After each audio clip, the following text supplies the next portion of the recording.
everyone, this is Ruth Sanderson, and today I'm going to be doing a colored pencil tutorial for you using Prismacolors and my book Cinderella. So today we're going to be coloring Cinderella's dress. Here's a picture that I colored completely, and eventually through a number of demos we'll be doing a picture that looks almost exactly like this. So I'm going to start from scratch today with the Grayscale picture and coloring her dress, starting off with three basic colors, a pink, a red, and a Tuscan red. And these the exact numbers of these colors will be on the end credits and in the note below the YouTube tutorial. So I'm starting here with basic pink, and sometimes I start with the lightest color first, and I go over the entire dress. You want to do many layers of the colored pencil over each area, so that later when we blend with Gamsol, which is one way of blending colored pencils, there'll be enough pigment for the Gamsol to sort of melt. It sort of melts the pigment, and you can then very easily blend the areas together. So we'll be doing that in a little while. So that's one layer of pink, and now I'm putting on a second layer of pink. So the point in most colored pencil demonstrations, and I'm sure if you've seen them before, everyone will highly suggest that you do not press too hard at first. When you press really hard, that's called burnishing, and it flattens the tooth of the paper and makes it really hard when you put on a really heavy layer to put anything else on top of it. So it's good to work in thin layers, and this way you can build up the colors really nice and evenly, and that way the pictures usually are a bit more successful than if you go straight for a really thick layer of one color. Certainly in some instances, if you just want a small spot of a color, you can certainly do that, but if you've got any gradation going, it's good to, and shadow areas, good to do it slowly. So now I'm switching to the red pencil, sort of the medium tone red. This, I guess, is what you would call the local color of the dress. So usually the medium pencil is sort of the actual color of the dress, and then the light pencil tends to be used a little bit more for the highlights, and then the darker pencil for the shadow areas. But I like to put the local color of the dress in the shadow areas pretty strongly. I don't want a huge amount of that gray showing through because this dress is going to be red. So I'm putting a really nice, some nice layers of this red in, bearing down maybe a tiny bit harder than I did on the pink, so that we'll get some nice saturated color in the shadow area.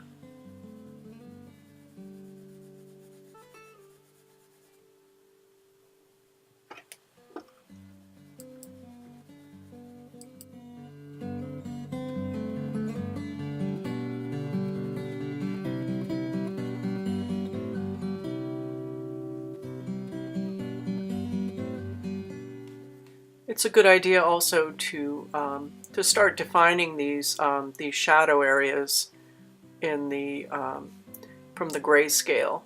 So really, you are essentially in the case of a very bright dress, for instance. You're going to go over all this gray, and not much of it really will show through. But it's your guide to the light and shade on the dress. So you just follow those shapes, And basically you're putting pretty much a flat color in each of those little shapes that is gray.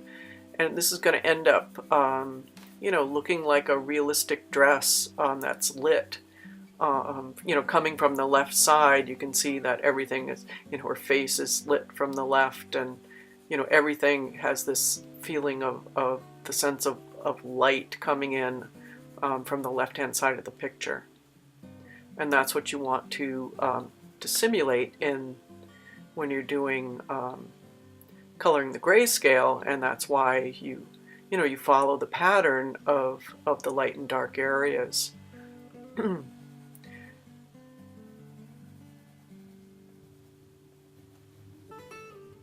But just because an area is in shadow doesn't mean that it's got, you know, sort of blacks in it. You know, the shadows can be very warm and saturated with color. In fact, the light often sort of bleaches out. You know, things in sunlight, you know, are very, very pale in the light areas, and then in the shadow area, you'll have a lot more color, actually, often in the shadows.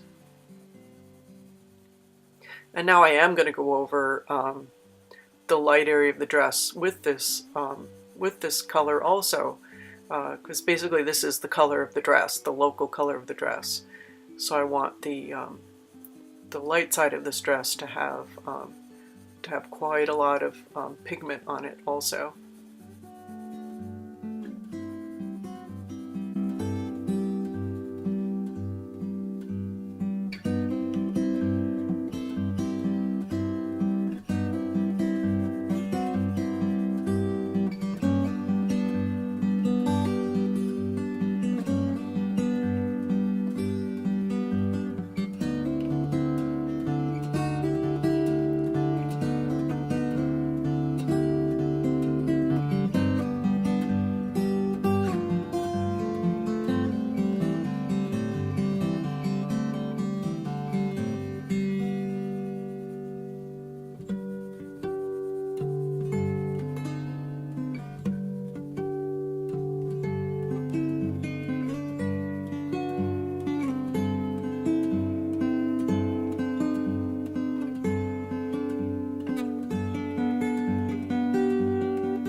Now I'm going back in with the pink, and I'm pressing just a little bit harder to get a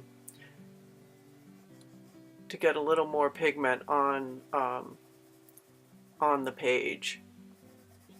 You know, I'm not exactly burnishing, but pressing just a little bit harder, so you see. And again, I'm going over both the shadow area and the light area. So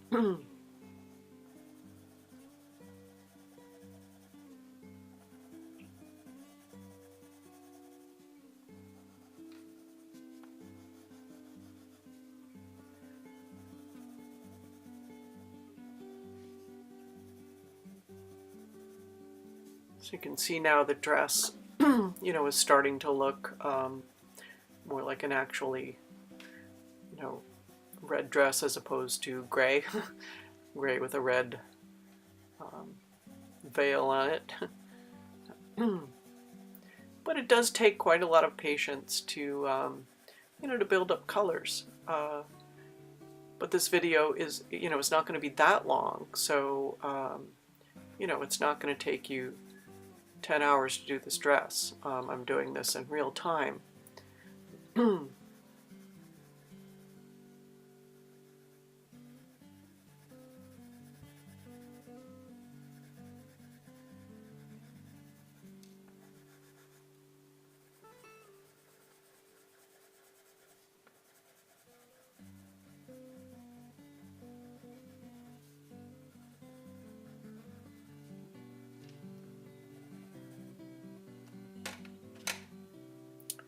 Okay, so accents.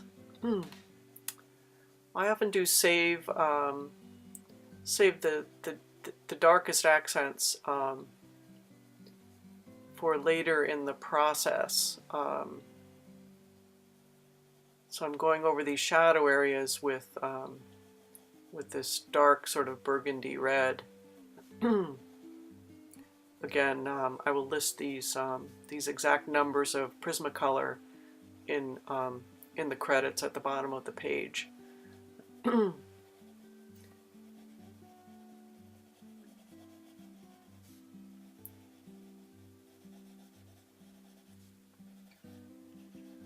I'm not going over these too dark, but you notice I'm sort of trying to be consistent with each of the shadow areas to add these accents.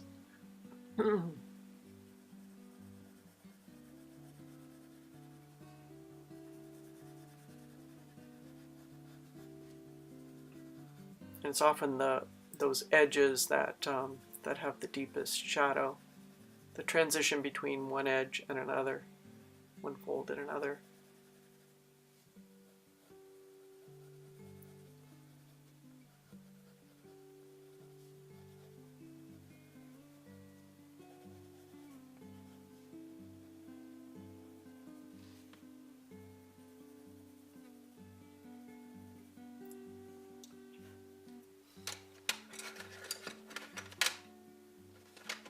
Okay, and now I've decided to brighten up the dress a little, and I'm taking a warmer red and going over the entire thing with a slightly warmer red. I decided I want the dress to be a little bit brighter, so going over the entire thing, light and dark. So the only pencil color that I did not go over the light area of the dress was that deepest shadow color, the burgundy. I did not go over the light part of the dress with that.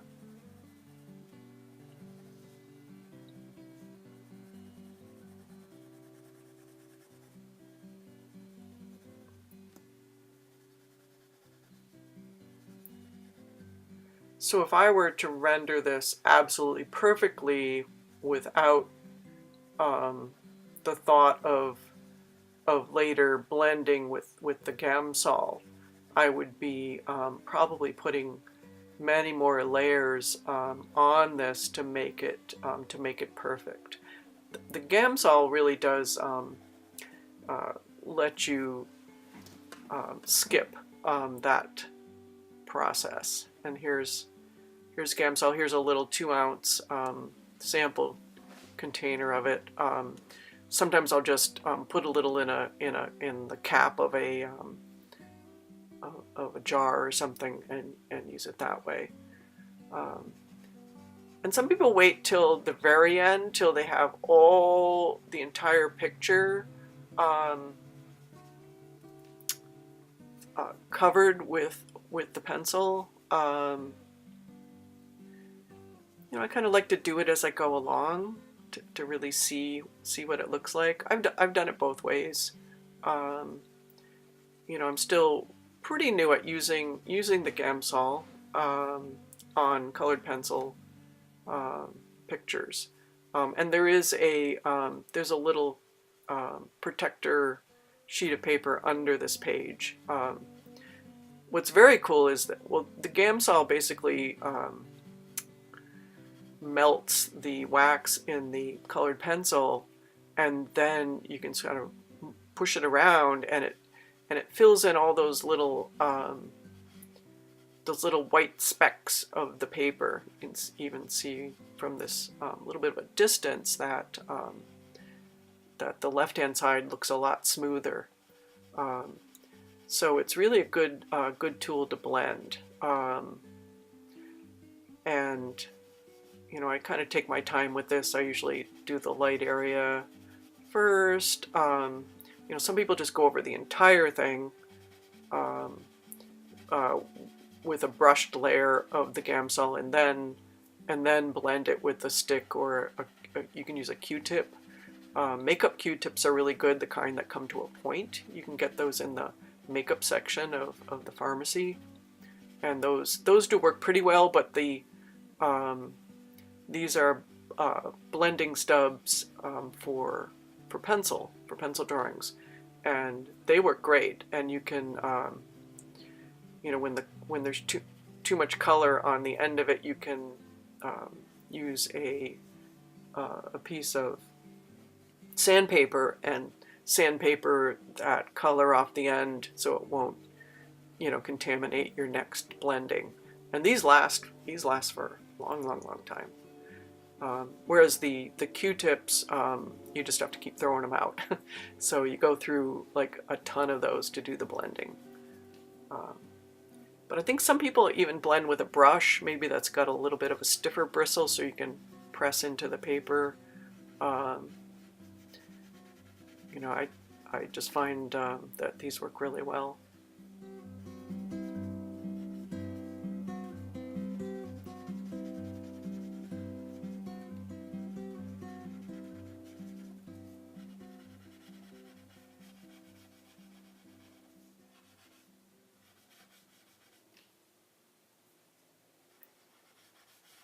And as I said, the nice thing about this is that you can go back in afterward with more of the colored pencil and really fine tune it.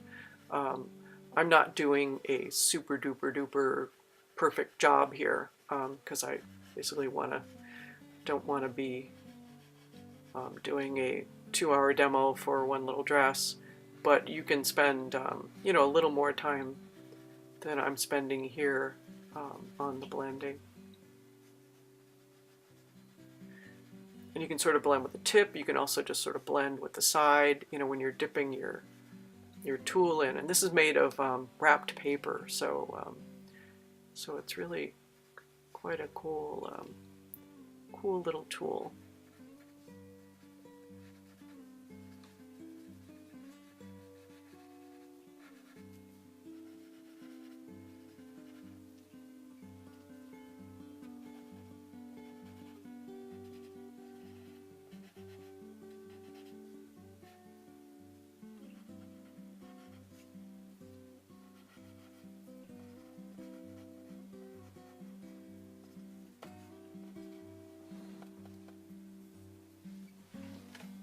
So that's basically blending with Gamsol. And again, it's not perfect. You can still see some of the little specks. I spent a little time going back into it, just over and over a little bit more. And I wanted to show you now this sharpener that I like to use, which is a Kum, K-U-M. And it's got 2 holes. One of the holes makes the point longer, and the one at the top makes the point sharper. So I just love this pencil sharpener. It's a little more economic than using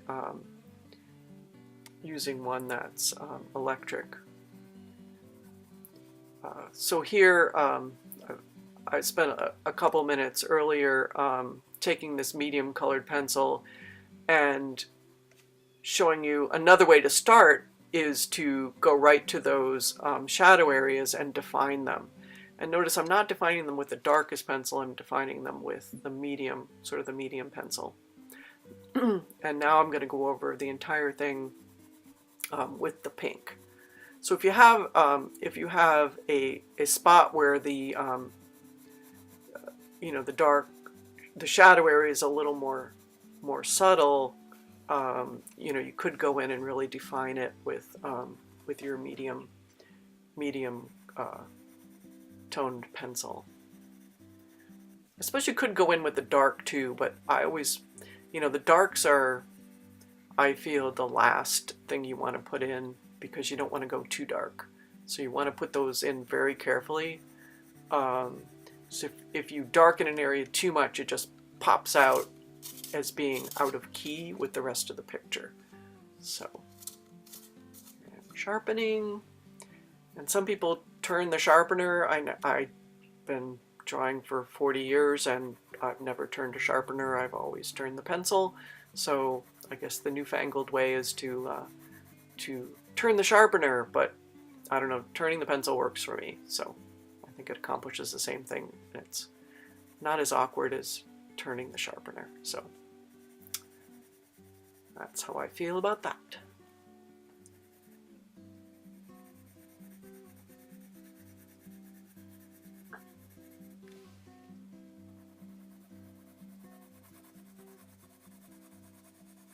So I did just want to show you that, you know, there is no one absolute right way to start. You know, some people do start with dark, some people do start with light.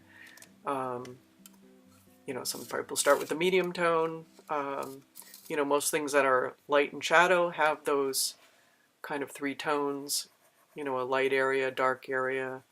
You know, and then your lightest pencil you can use for highlights.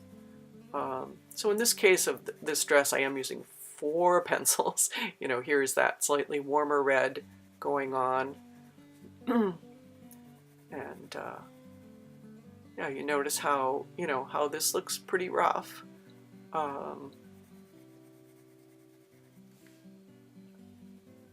So if I were going to do this without Gamsol, I'd put many more layers on, and then I would probably burnish it, pressing down really hard with the very lightest pencil, and that would serve the purpose of blending the entire thing together. But I'm not really taken with Gamsol, so I really like Gamsol. And especially for people that have trouble with their hands, you know, burnishing with a pencil, you know, you're kind of bearing down really hard, and the Gamsol doesn't really take a lot of pressure. Oh, here's a case of I broke.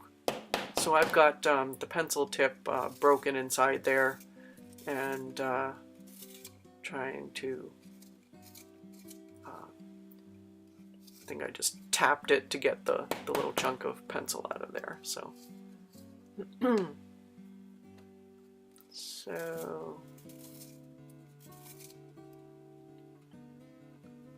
so there's the long point, and now the sharp point. Here we go. Okay. So going in with the darkest Tuscan red, now I see what that is, and defining the shadows, bringing those out a little more. So I basically want the top of this dress to match the bottom of the dress.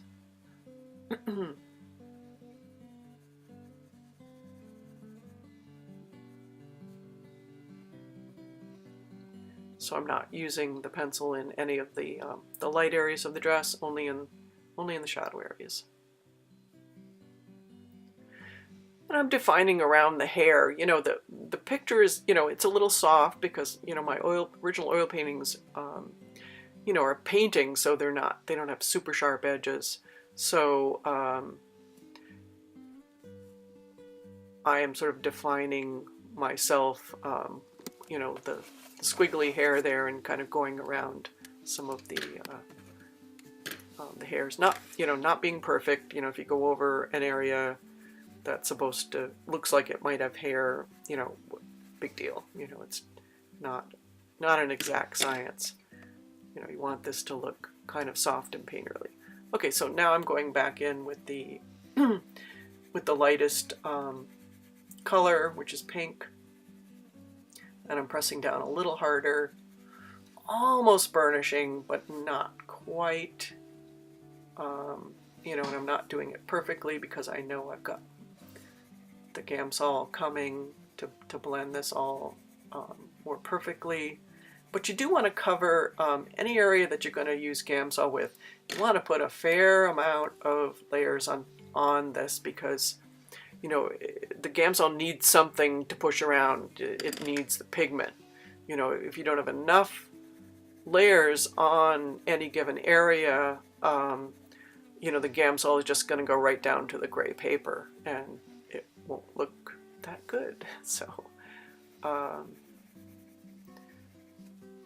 so I noticed afterward what I did here was I'm using actually this this red a little stronger than I did at the bottom. And in retrospect, if I were to do this dress again, I would do the entire dress one time consistently, because now it's almost got a little bit too much of a warm reddish look, and it doesn't match the bottom quite as well as I would like. So I'm gonna do a little bit of adjusting to make the top and the bottom more consistent. So you're seeing some of my my sort of errors here too, which, you know, we artists aren't perfect. So I'm going to blend it with Gamsol, and then I think I'm going to go back in after and add some of the cooler reds to make it more consistent.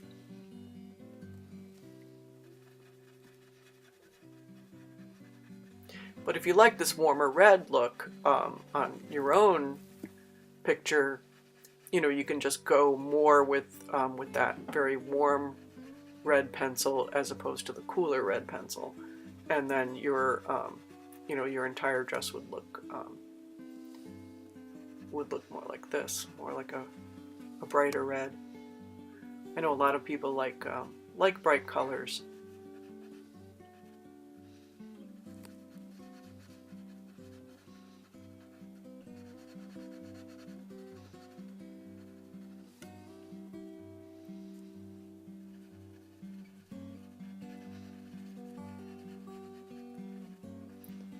So I do tend to go over the, you know, the dark areas separately from the light areas a little bit, so it doesn't completely blend in together. You know, it's not going to completely pull the dark area into the light area if you do it all at once. But it will make it a little bit fuzzy.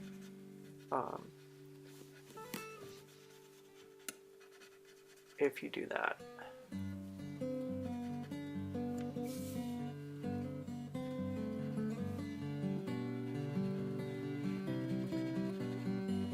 So here I am going over the entire thing, and you can see that, you know, the light areas and dark areas are staying reasonably separate, even though, you know, I'm blending the two of them in together. I'm not that happy with this sleeve. It's way too bright, warm red, but I will fix it. Here we go again with the cooler red, magenta. All right, and I'm going to go over that. Oh, I'm really sort of burnishing pretty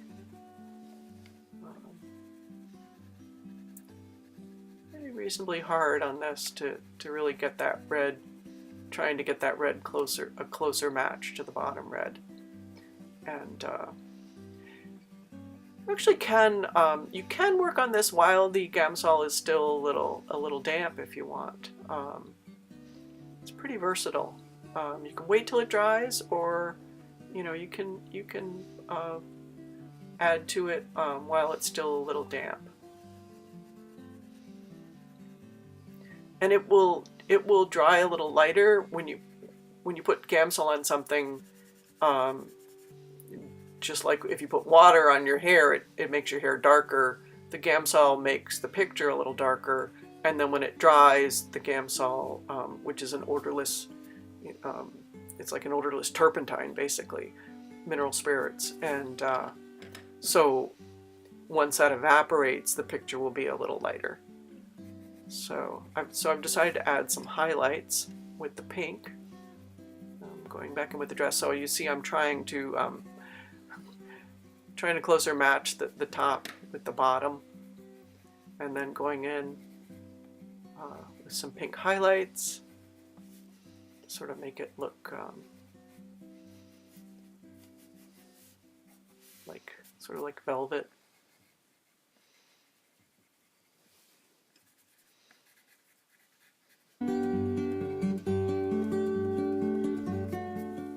So you just choose some spots here and there. I'm going back in and doing some more correction, doing accents with the darkest pencil.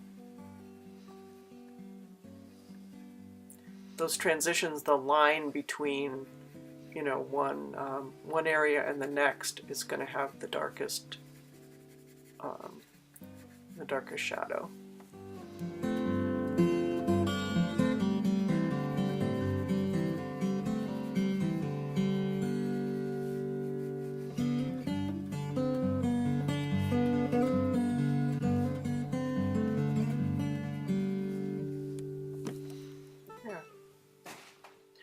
Okay, so I shall see you next tutorial where I'm going to work on faces.